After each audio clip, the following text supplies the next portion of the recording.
I think we're live, Rob. I think it's You happened. are. Okay, yay! You know what? It's been like 2 years since I've actually had to run a, live dive for myself because I'm Oh usually my. on with Magic Lasso and company. Right.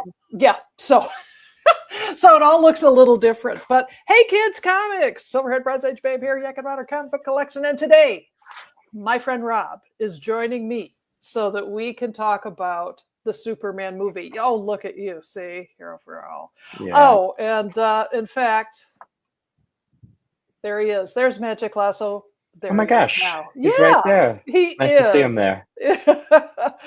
Well, I just saw. Oh, go ahead. Well, let me just real quickly. This is not the same background that people saw. I think it's been 4 or 5 years since I've joined a live dive with you. It's been too long, is basically Yeah. what we're saying. Yeah. Yeah, but that's okay. I am in my not my home office, my office. You know, when we started doing this with COVID. Many of you know that I work at a professional theater called the Purple Rose Theater Company in Chelsea, Michigan, founded by the actor Jeff Daniels. And I have been busy single-handedly trying to save the American theater.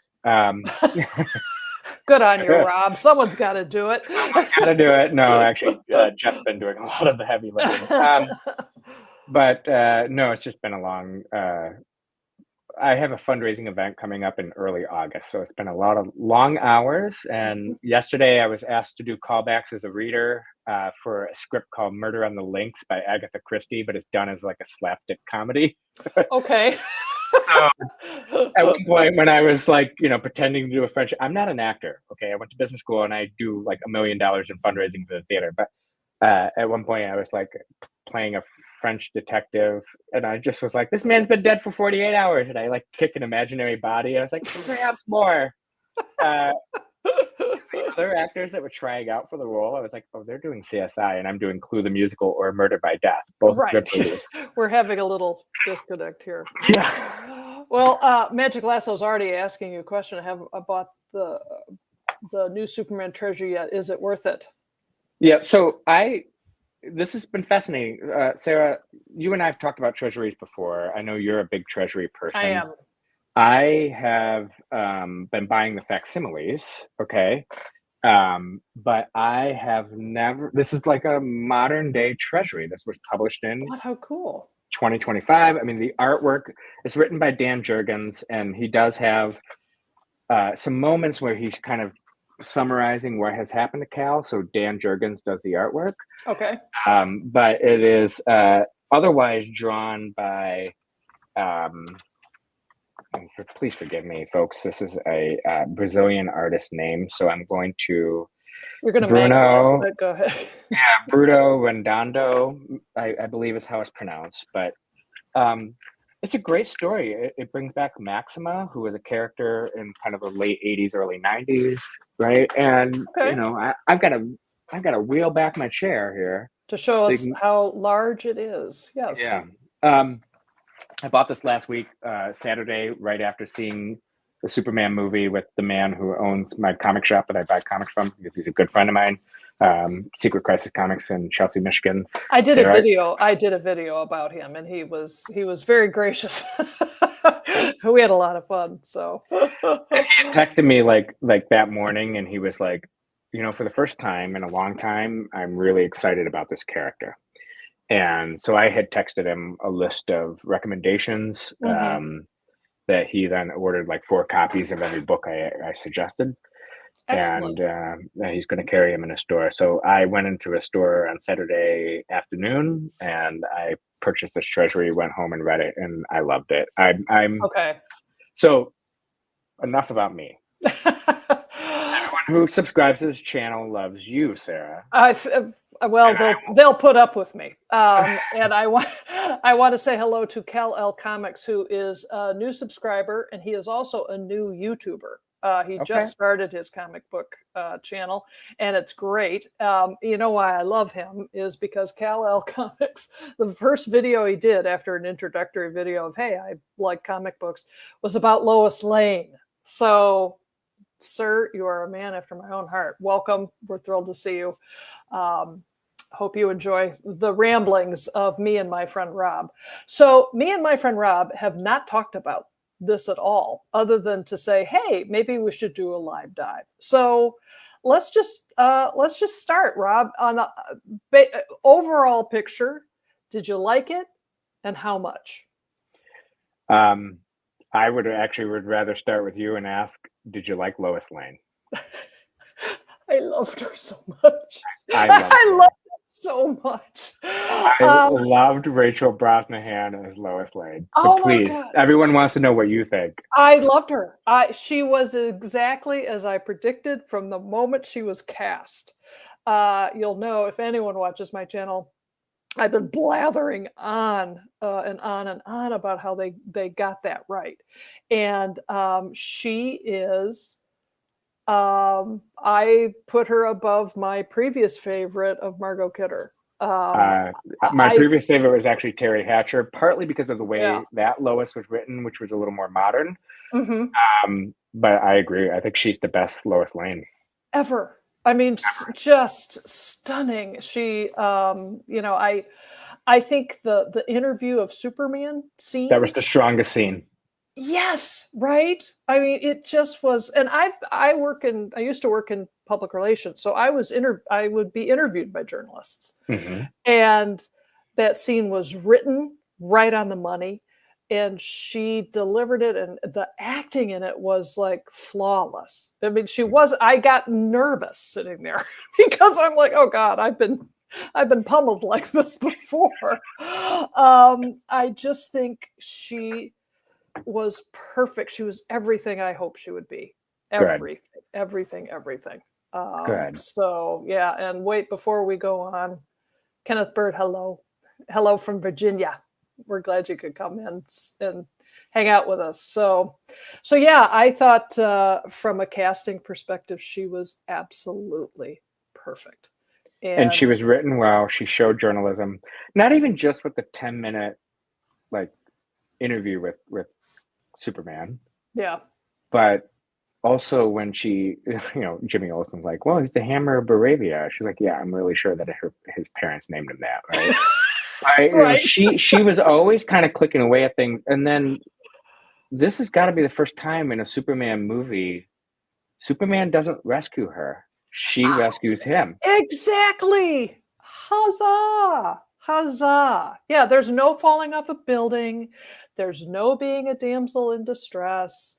There is the true humanity of a person in her situation of they just started dating. They're 3 months in, and she's like, I didn't know if this was work. Not because he's a superhero, but because of me. And that was so wise and so lovely. And wait, I gotta say hi, Russ. There he is. Magic Lasso there. There's Super Russ. Yeah. Oh, hey, Jackson. The Jackson Reichert. I remember that name. Yeah, I give him so much grief on every Magic Lasso show that I'm on because I show comic books and I rip them up in front of him, and and I'm only passing by because I haven't seen it yet, in hopes that no comics will be harmed during the broadcast of this show. It's a shame you're not going to stick around because I wasn't going to hurt any. and I think we should say, Sarah and I have not talked about this. We're going to geek out on spoilers. If you haven't seen the movie, click off, come back away. Later. Yeah, I understand. We totally understand. Just to say, it's a thumbs up for me, and I assume it is for Rob as well. Yes. Yeah. Okay. I think James Gunn, so I was a little nervous going into this because I watched, I like James Gunn's The Suicide Squad. And I had watched the Creature Commandos that cartoon came out. Yeah. It was a little juvenile. It was a little violent. It was a little sexual. And I was worried that would be the tone that he would carry into Superman, right? Yeah.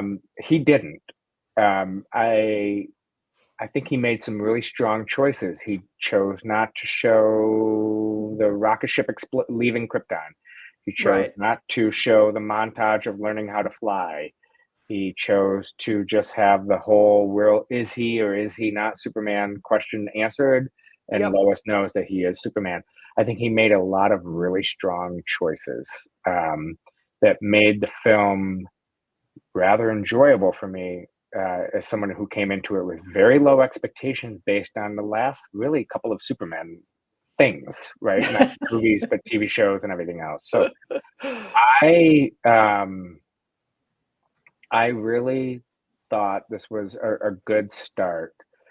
I think they made some good choices. I do have one minor criticism, but the other thing is not only was Lois well cast, I think Superman David Cornsweet is really well cast. I mean, Yeah, let's talk about the casting kind of throughout this thing. I had no idea who this guy was. I had same. no I've never seen him clue, before. Yep. never seen him before. And from the previews, he looked fine. You know what I mean? But Right. he was terrific. Not Mr. Terrific, but he was a terrific Superman. I love his voice. His voice Yeah. worked. You know, it's like He did the Kevin Conroy kind of thing where there's one voice for Clark and one voice for Superman. mhm. It's evident in the that 10-minute interview scene is one of the first couple of scenes in the movie. Yeah. I think it was great. He brought great golden retriever energy.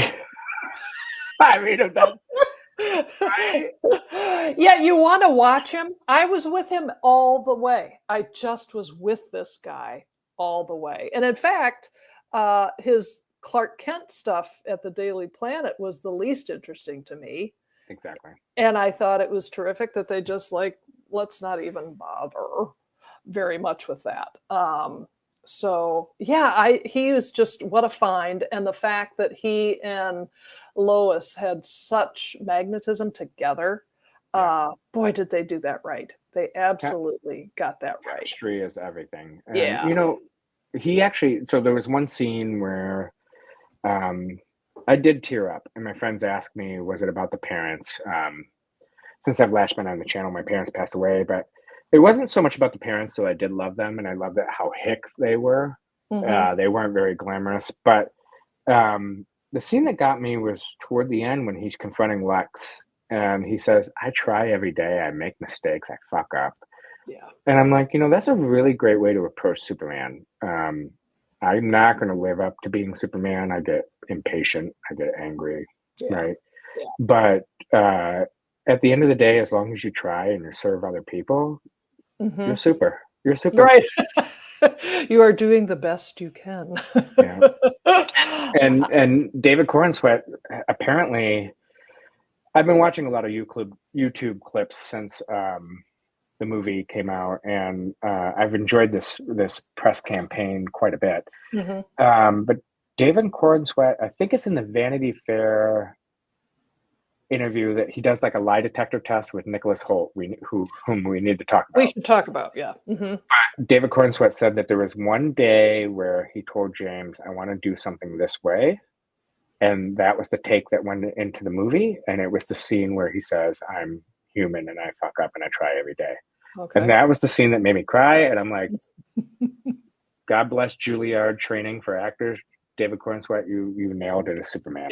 Juilliard graduate? Is he? Just Wow. like Christopher Reeves. No kidding. Oh, I didn't realize that. Well, boom. And he's a Jewish American, just like the creators. Again, news to me. Well, it's all just folding in together in a really nice way. Yeah. I thought Nicholas Hoult as Lex Luthor was very good. But is it just me or is he too good looking? Oh, he's no, Like even to be bald. Lex, to even bald bald. with those eyes, he is. You know, because I always think one of the reasons Lex has such an inferiority complex is because he's kind of schlubby, like you know, Gene Hackman and Kevin Spacey. And so there's at one point I'm sitting here thinking, what do you get to be worried about? You know what I mean? So, but not. I mean, you need Lex Luthor and you need him bald, and you need him mean. But I enjoyed him, but it just was like again, another interesting choice. It's not like he should have been like Jeff Bezos or Well, he was, right? Jeff Musk. Bezos is bald. And Yeah, but not as good looking. Nicholas Hoult is a very good looking man. Lex As we of the saw city. as Nosferatu, sexy Lexi. Yeah.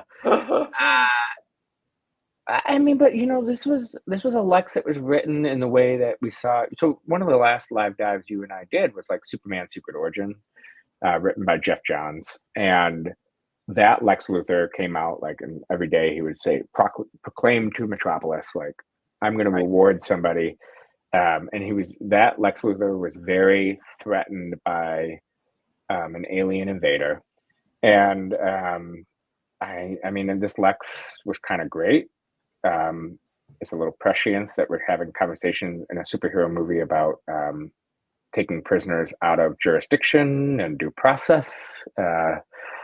Yeah, when we talk about themes, let's circle back to that because I do want to talk more in depth. But before we get there, I kind of want to talk about the Green Lantern and the Hawk Girl and Mr. Terrific. My expectations were not very high for any of those characters because I don't really know or care about most of those characters. Mm-hmm. But I was pleasantly surprised. The only thing I'll say is that they're really well cast, but I thought they were given a little short shrift because they're all just smartasses. You know what I mean? And so it's like that got a little old for me going on. But not anything that I'm just like, oh heck, I'm going to go to the bathroom. I don't care. Sure. See. Sure. And I do have a question for you about Hawk Girl. Okay. She killed a guy. And it kind of goes unspoken. Unmentioned. Yeah. Is that a little weird? That was a little weird when it happened. A little weird. I didn't like her battle cry. And she was probably one of the most underwritten of the Justice Gang. Yeah. And I don't know why they had to call it the Justice Gang. Okay. Because the gag required it to be called that. I guess. Yeah. Okay, so the biggest surprise for me was Krypto. I had, and Magic Lasso knows this because been on live dives with him and Signature King, and every time we talked about the previews, I was like, the dog? Really? The dog? You're bringing back Krypto. The biggest laughs I got out of the movie were Krypto. I take it all back. I was in on Krypto. I thought it was hysterical. I really did. Not so much you. I agree. I think Krypto stole the show and saved the day. Although my friend was sitting next to me. Nice, Ross. So, yeah, well, technically that is true. Yeah. I'm glad you're here, Ross. Thank you. Goddamn gravity. Krypto is my friend of mine turned to me at the end of the thing, and he's a big dog lover, and he's like, Krypto's the goodest boy. I was like, no, not really, but he saved the day. Right. The whole Krypto thing reminded me of a Grant Morrison quote where they said, Superman is us, but his problems are just magnified. So if it's walking the dog because the dog is like flying around the world. Yeah. If it's your in-laws are coming to visit, they're coming to visit from another galaxy, right? And so Grant Morrison, I think that approach, and because James Gunn has said All-Star Superman was an influence on the story, okay, and yet he didn't really follow the same. I know you don't love All-Star Superman, I do. I wouldn't say that James Gunn necessarily followed All-Star Superman, but if he took the idea of Superman is us with his problems magnified, he did a great job. Yeah.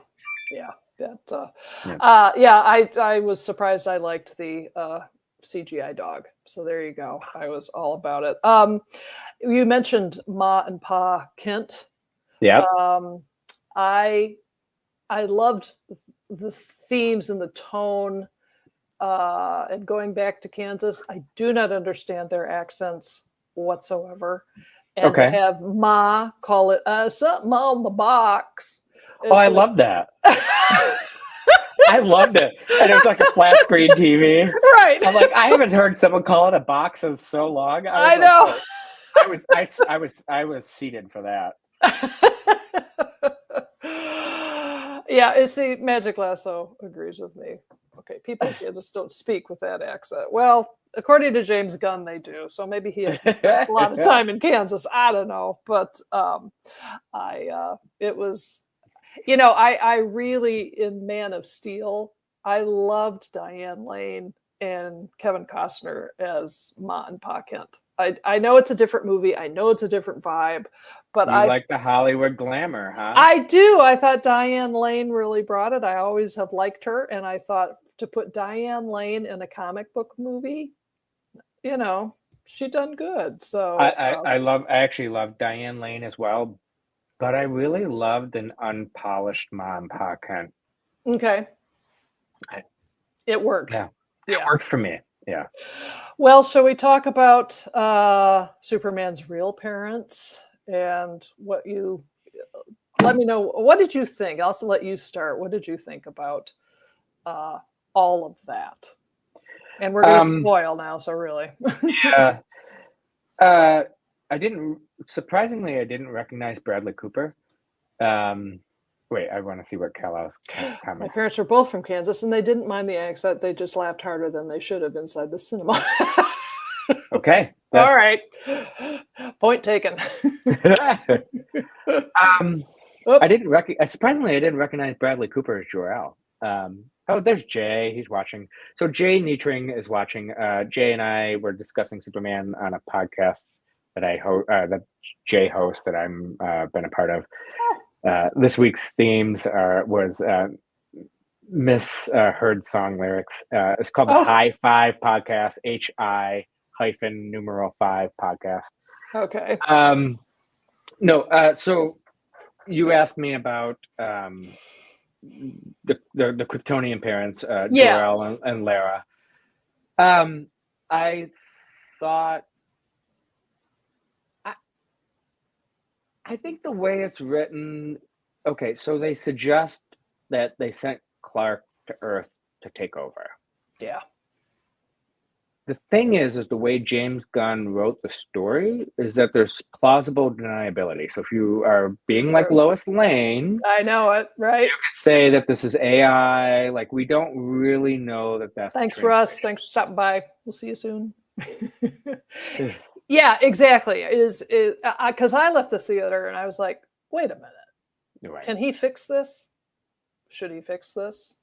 Or was it real, or was it super sublime, and was it actually very sly? You know what I mean?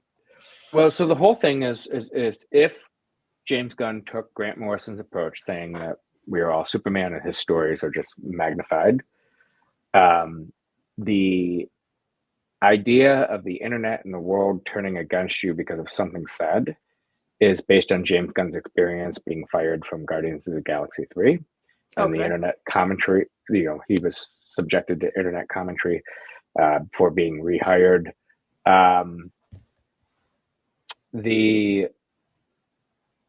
So I think James Gunn was using that. So whether or not Jor-El and Lara wanted Kal-El to conquer the Earth is up to debate. And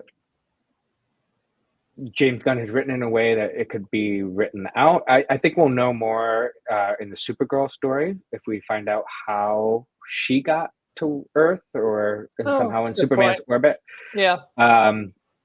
But I think James Gunn was using that template to turn everyone against Superman and to align with Lex Luthor's fear that these people are alien invaders, which is what Kurt Busiek and Jeff Johns was writing the post-Infinite Crisis era of Superman comics.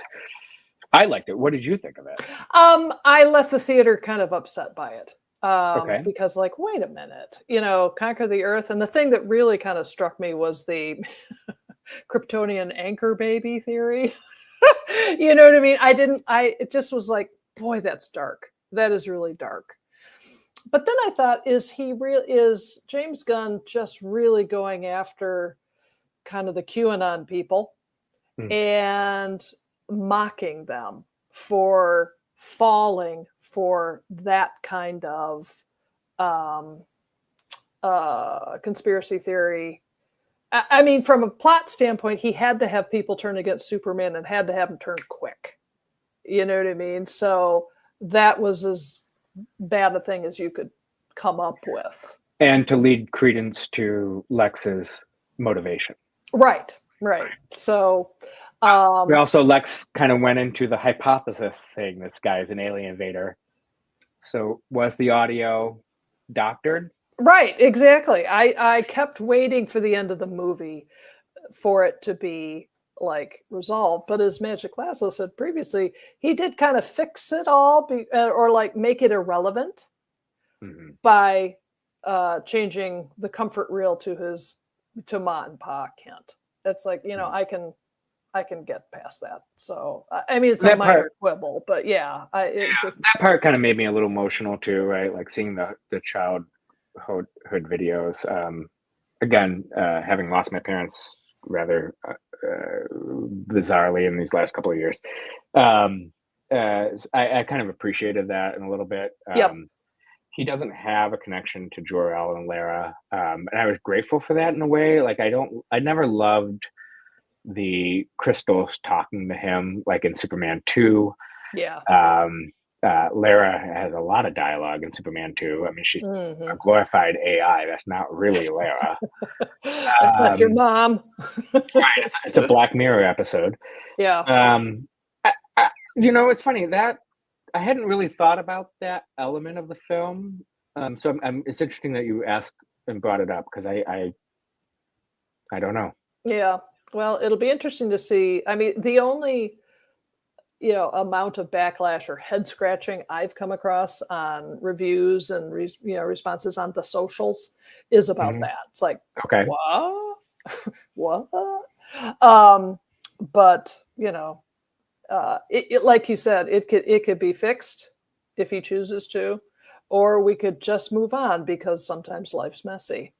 There are some seeds for this, though, in the comics, right? So that's what I've been told. But see, what do I know? Because I stopped reading in 1977. So in your Silver Age and in your Bronze Age, they made Jor-El as heroic as Clark, right? That the heroism is hereditary. Yes. Yeah. John Byrne sort of plants the seed a little bit in 1986, the post-Crisis on Infinite Earths reboot of Superman and Man of Steel, where there's a line where Jor-El sort of suggests that he can lead the people. Yes. Yeah. That could be in conquering.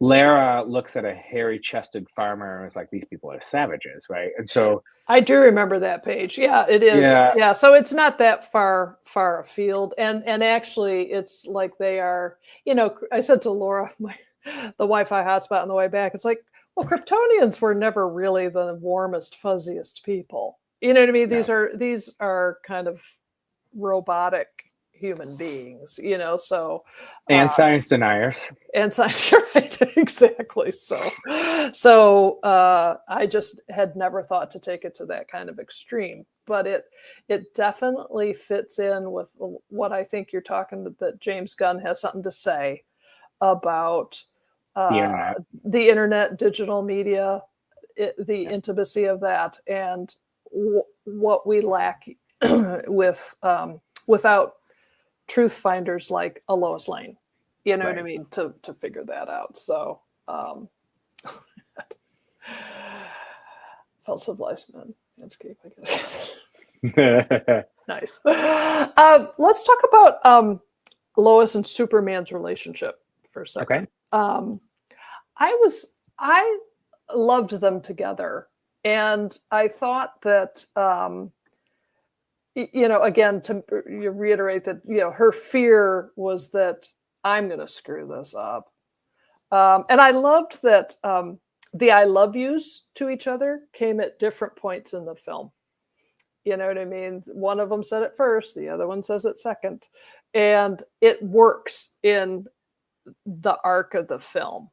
Mhm. And if I could just say that the scene where Starro is outside the window, where he says, Oh, "Oh, it's just an interspatial imp." They've got it. it wasn't quite Starro, but yeah, It yeah, looked yeah, like yeah. It was. Starro. It looked like a thing of Starro. Come on, chat. If it looks It's like a Starro. starfish, it acts like a starfish. It must be a starfish with a little green thing going after it, where he's just like, "Oh, they got it. They got it." I was giggling through that entire bit. No, I love that scene because that is sort of the Kurt Busiek Astro City phenomenon of these things happen, right? And Yeah. it's so commonplace. And I think again that goes back to the creative choices. Okay, so Six Face is one of the comments that Six Face is saying is that it definitely looked like a Starro. And it may be. I mean, Starro, James Gunn used Starro in the Suicide Squad, not Suicide Squad, which was the first one. Okay. We need a Starro plushie. Oh, okay. Okay. It would make a good throw pillow. There we go. The idea that like okay, the metahumans have been aware, humans have been aware of metahumans for 300 years, right? That was another creative choice, and so James Gunn sort of reillustrates that with the fight outside of the window. That like, yeah, okay, that's just They're traffic. That's traffic. That's traffic noise. I know. In the DC universe of alien invasions and conquerors and Shit everything happens. else, nah, Yeah, I got it. big one. You got it. And then they go, but it's this beautiful romantic glow to a really important scene. You know what I Mhm. mean? Where that again, anytime those two were together, it worked. And in that scene, what do you think of Lois Lane as somebody who loves punk music? Superman apparently likes the pop. Yeah. She later Well, sees the poster hanging in Smallville. yeah. That's not a real punk rock group, is it? Okay, good.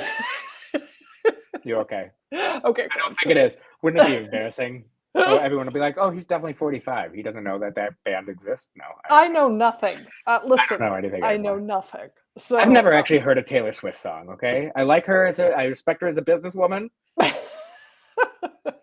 I've never actually heard a Taylor. yeah, we're old farts. This is what happens when you throw pop culture at us. It's like the best I can do. I have my era, Yeah. and it has passed. Oh god, it's past. It's long gone.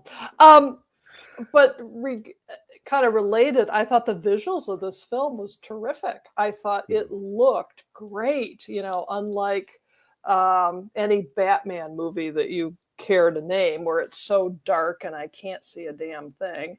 I just thought the Ohio Art Deco sets, the practical sets that they used, like that Well, train station in Cincinnati, I yeah. think. I mean, they were filming in Playhouse Square in Cleveland, which is Cleveland, where yeah. the creators Jerry Siegel and Joe Shuster live. They used the Union Terminal in Cincinnati, which was the influence for the 1970s, 1980s Super Friends cartoon. I mean, I thought that was a great. Oh wait, what's happening? We're getting dissed. We're getting dissed. Are they hip like Tony Orlando and Dawn? Off the internet. Tie a yellow ribbon around the old oak tree. All right, Magic, just knock it off, buddy. Oh, this is for you. Yes. It's sad. I mean, I know Shake It Off. Okay, that's it. I know Okay. Shake It Off, and that is it. That's it. Okay.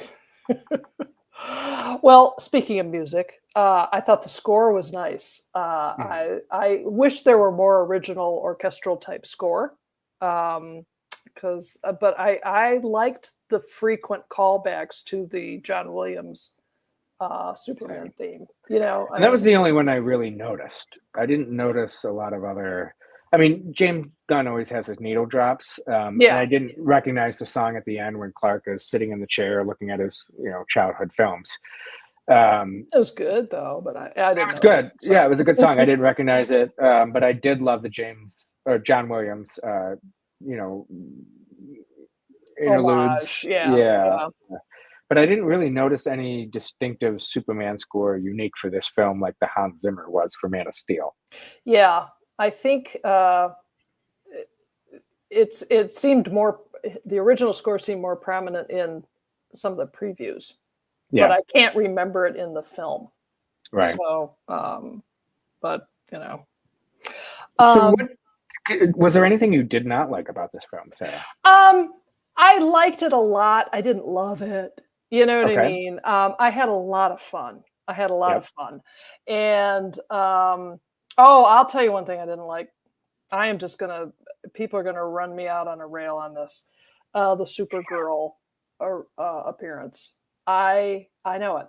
I don't like that actress. She was in the Game of Thrones sequel, the House of the Dragon, and I couldn't stand her in that. I think she was just dead behind the eyes. And when she showed up as a sullen, drunk, party something, early 20s kid, I was like, I don't want to watch a movie about that. And I did read part of the book that they're basing that film on, and I didn't care because she's, I'm sure it'll end beautifully because it's kind of like True Grit. She's the old hand having to help the young whippersnapper. She's Mr. Cogburn. She's Mr. Cogburn. John Wayne. Yeah. She's John Wayne, and I kind of like that vibe, and I don't mind that she's going to be a party girl. Oh my God, my friend Craig is watching this. He was at the bar. He's like, "How can I buy you wine if you're not here?" And so Craig is now watching me live. Hi, Craig. You have to keep an eye on him when I can't. So the Hall of Justice, in Cincinnati. The Supergirl character, I'm intrigued. I'm actually way more intrigued than having some virginal maiden that they tend to make superhero girls be. Like if she's a party girl and she's a badass and she's going to party with Lobo, I'm okay. I'm curious to see what it's like. See, I don't know from Lobo, so I was like, oh God, not that actress, and I don't know. So that's the only thing I didn't like, but that's 30 seconds. Yeah. My one thing that I didn't like, I would argue that the antimatter river was okay if you were in the Pocket universe. I didn't think that they needed to have that threat come to Metropolis. It might have been enough to say that Superman couldn't go to Baravia because he was being blocked by Ultraman. Okay. But the CGI digital thing, and then the black hole where they knock Ultraman into the black hole, right? Here's my issue with superhero movies since the Avengers. Usually there is a hole and a bunch of shit comes flooding out of the hole. Right. And so the superheroes become like plumbers. They're no longer superheroes. They're Super Mario Brothers, and they're trying to put the shit back into the hole and stop the flood. Right. And that is in every single fucking movie for the last 15 years. Yeah. These superhero films. And so I sort of wish he had avoided that trope. That's my one knock on the movie. Yeah, and it's the same 40-minute fight at the end. You know what I mean? When that starts, you've thought, well, I could go to the bathroom now because this is going to go on for 40 to 50 minutes. We got to let the testosterone get out. Yeah, I mean, rewatch the Christopher Reeve Superman movie. It doesn't do that. You know what I mean? Those things, it is, I like it. They're plumbers. That's perfect. I thought visually it was cool looking. I thought the prison was cool looking. Oh, did you have any thoughts about Metamorpho? By the way, that's a character that I got kind of a kick out of seeing him. I love Metamorpho, created by Ramona Fredon, who just passed away 2 years ago. Yeah. and Robert Haney was the writer. Metamorpho, the Yellow Mint Man, I found him in the 1980s in Batman and the Outsiders, and then he later joined Justice League Europe, which is kind of why I think he was part of the Justice Gang. He's got a really cool power set. Rex Mason can be written like by Mark Waid as an Indiana Jones type. In this movie, he felt a little weak. What did you think? Yeah, exactly that. Because I found him back in that original pile of comics when I was 10, because it was a reprint of that Ramona Fradon, Bob Haide story, like his origin story.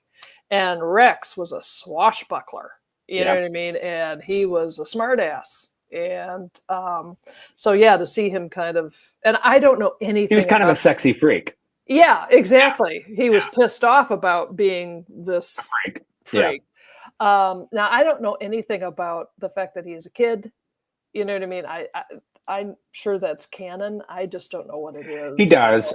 So, like, the building where Superman enters in after the crowd turns against him and Guy Gardner, shoots up the kind of covering. That was a Simon Stagg building. Simon Stagg is one of the wealthy people in the DC universe. Simon Stagg has a daughter named Sapphire. Rex was in love with Sapphire. Simon Stagg sends Rex to go look for the Orb of Ra, and that's how he becomes a freak. And he does have a child with Simon Stagg's daughter. Sapphire Baby is how I remember him referring to her all the time in that comic. Sapphire Baby. Yeah, so it's shocking that I have this much level of it is. It's a little weird. 4 glasses of rosé.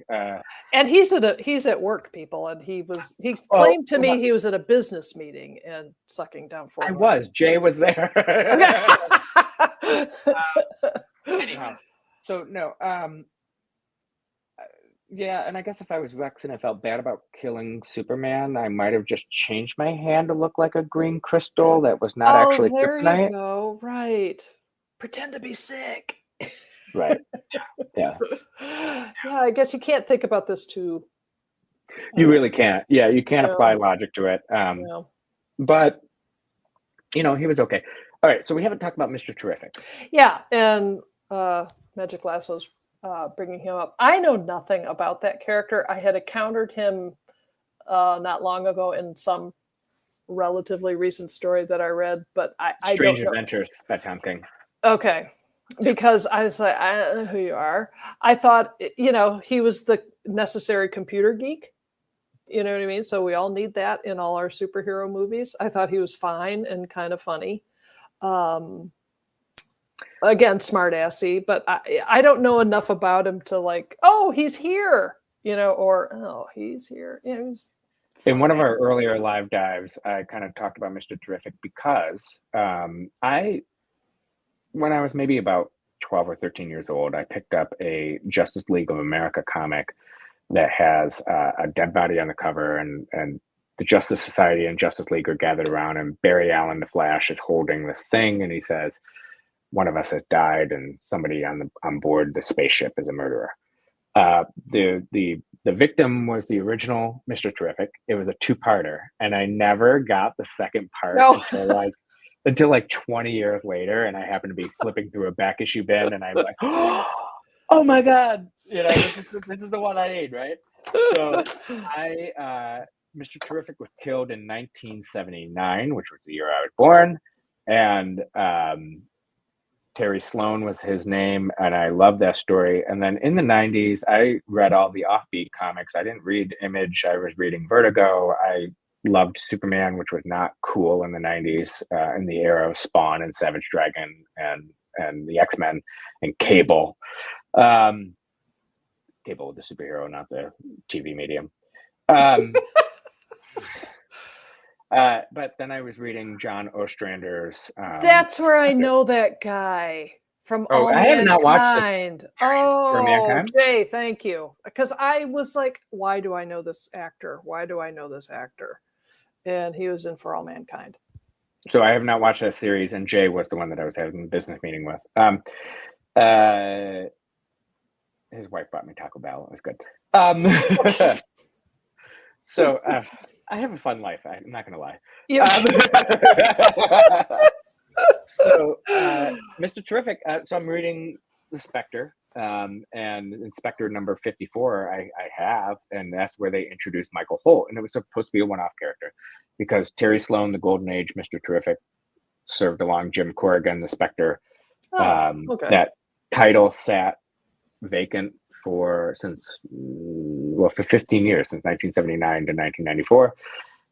Michael Holt is an atheist. His wife and she was pregnant with his child, die in a car accident, and Spectre shows up. He wants to kill himself, and the Spectre shows up and tells him about Terry Sloan, the Golden Age Mr. Terrific, and how the phrase "fair play," which in the movie you saw was on the jacket.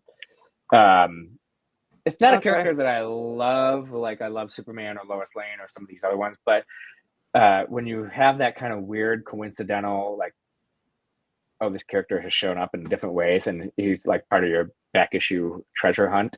Right. I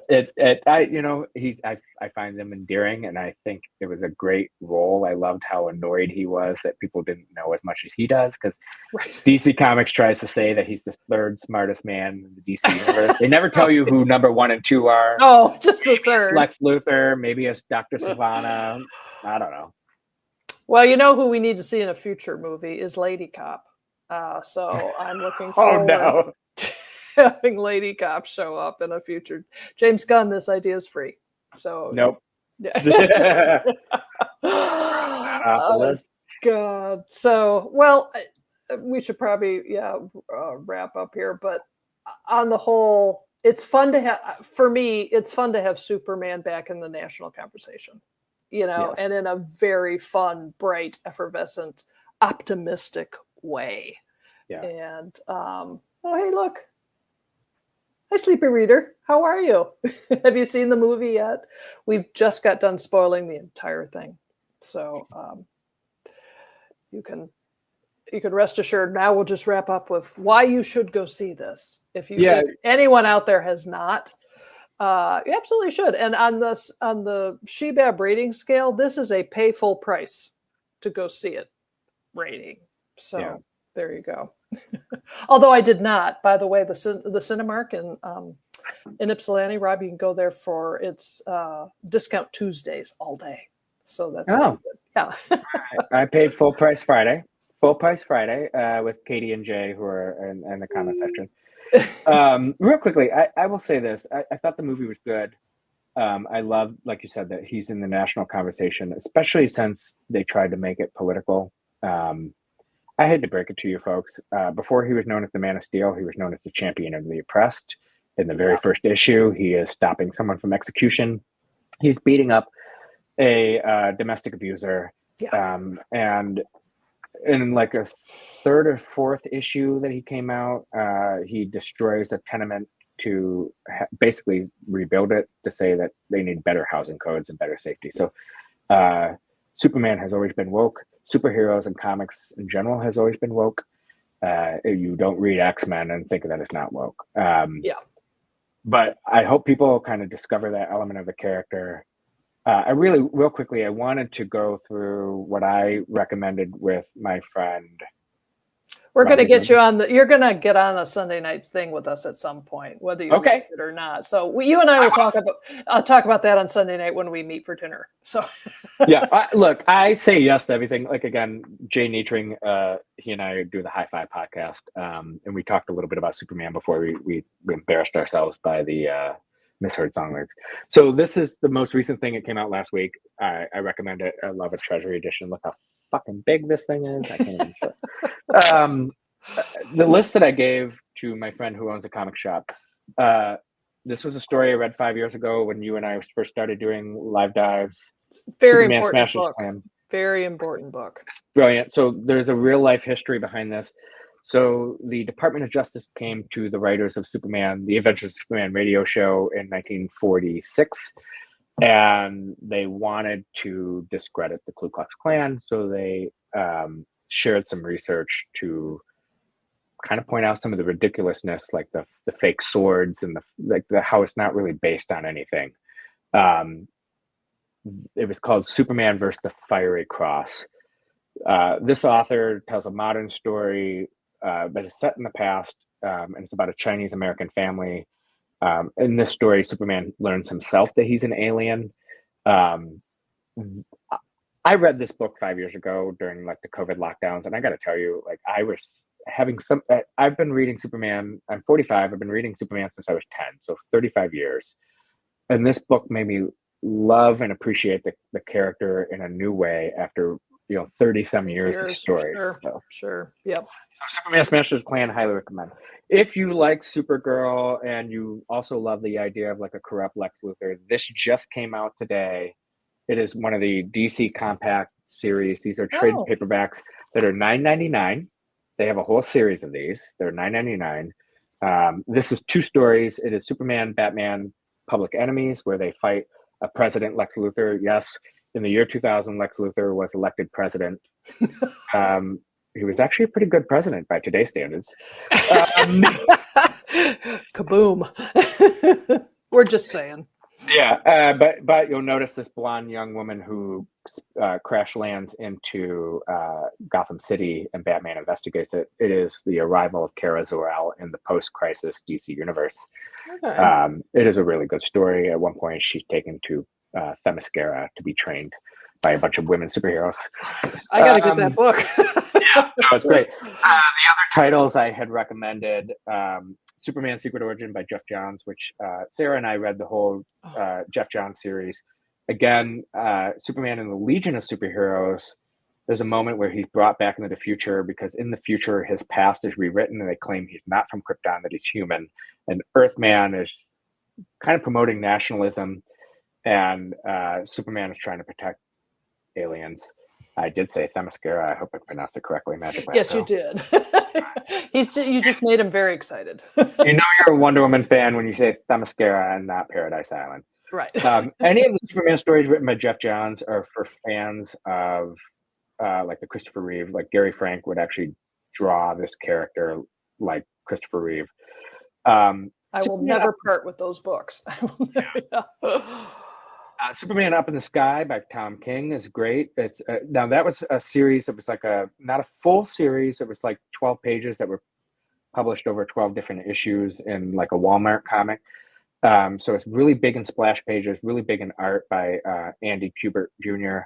So if you really kind of read comics more for the art than the story, it's good. But it is also a good story at its core. Superman goes to space. He goes to the links of the universes to find the young girl who's missing. Well, I hadn't read that, and so one of the online retailers is going to be sending that to me, and I think it should arrive tomorrow. So I'm looking forward to reading it. So yeah, we should live dive on that. I do, yeah. Let's live dive on that. Okay. I loved All-Star Superman by Grant Morrison and Frank Quitely, and it influenced James Gunn's book. I know you don't care for it particularly, Sarah, and that's okay. A great follow-up to that would be Grant Morrison's Action Comics run.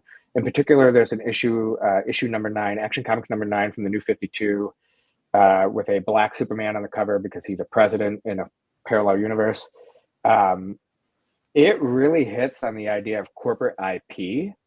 There's this character called Super Doomsday, and he's kind of consuming all of the Supermen in all the parallel universes. And it hits on the idea that this should be, that Superman is an idea, not a person. I read this back in 2011, and here's the thing with the DC universe and these movies: they only have about 10 years left because Superman is going to be in the public domain. Superman will be able to appear in a Marvel comic book or a Marvel movie, and I think that's okay. I actually said to a friend of mine after this last Superman movie, I have a feeling that Superman shows up at a time when America needs it most. I really do think he is our Gollum. I think he is an idea. I think he's been imbued with enough writers' desires that when it's fascism in the 1930s and 40s, or whether it's trying to restore American virtues post Vietnam and Watergate, or as it is right now when he's a prisoner in a pocket universe outside of the jurisdiction without due process, and when truth can be verified as opposed to disseminated by AI. I think Superman shows up when he needs to. I mentioned Superman, Batman Book 1, the DC Comics edition. Again, 2 stories for $9.99. Supergirl, Women of Tomorrow by Tom King. I have not read that one yet, but you are. I'm going to read it. Yeah. Kingdom Come by Mark Waid and Alex Ross is just not really a Superman story, but it's a full-on survey of the DC universe. And it's beautiful. The artwork is beautiful. Oh, I just read it.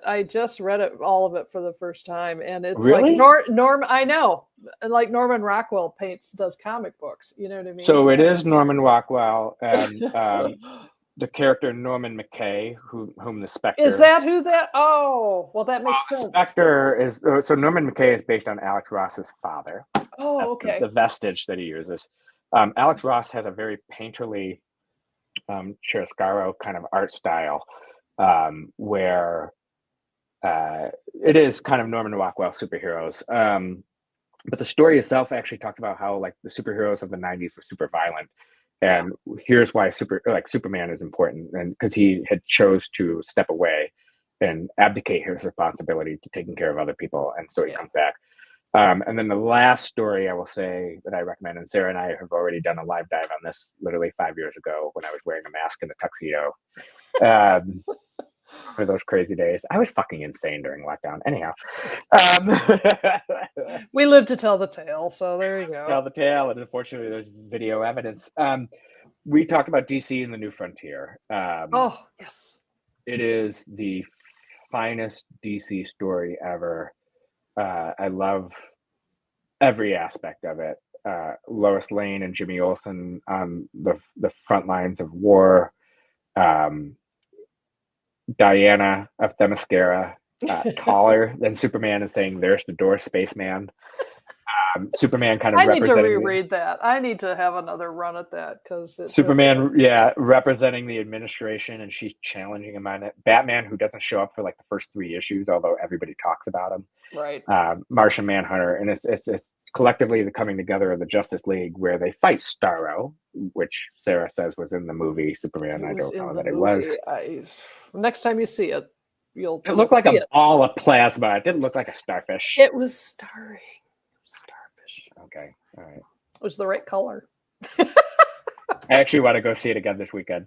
Oh, good for you. Well, I'm not. I know Magic Lasso said he's going to buy a copy of the film. I am going to watch it on when it streams. I'm not sure I need to own it, but boy, I sure had a great time. I had a great time at it, and I think you're right that I was thinking you said it way gooder than I could, but you're right. Superman shows up when he needs to, and this is, comic books have always commented on who we are now.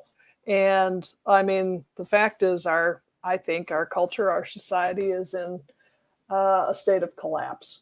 And how can we either save ourselves or leave some really nice breadcrumbs for whoever comes next?